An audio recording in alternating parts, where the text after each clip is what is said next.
We are out to defeat injustice, and not white persons who may be unjust. This quote was from the book Stride Towards Freedom, the Montgomery Story, written by Martin Luther King Jr.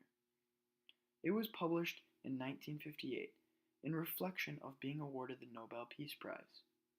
He was encouraged by many, including publishers, to write this piece, to tell his story of the Montgomery bus boycott and shed light on the truth of the racist South and the fight for equality.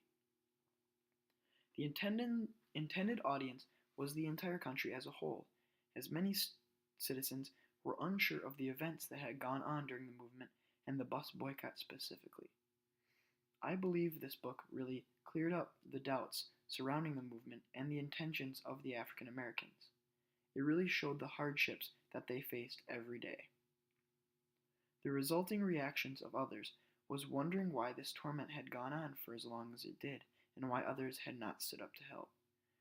This quote is very important because it really sums up the goal and intentions of the nonviolent path to integration the African Americans took during this time period.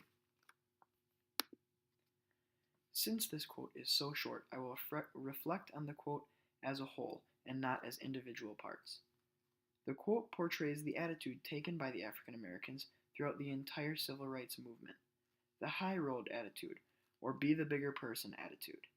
When they were beaten, they did not fight back or talk back. For that matter, they fought for the cause, not for the people causing the problem. They protested peacefully and never started fights. As a reader's pace and tone during this quotation would be very slow but yet prominent to make the audience feel what they are reading. It was given a must-read in many cases by critics. This quote, among all the rest in the book, however, would leave a lasting impact on the reader, showing that the African Americans kept their eyes on the prize, yearning for freedom, showing the basis of the entire movement.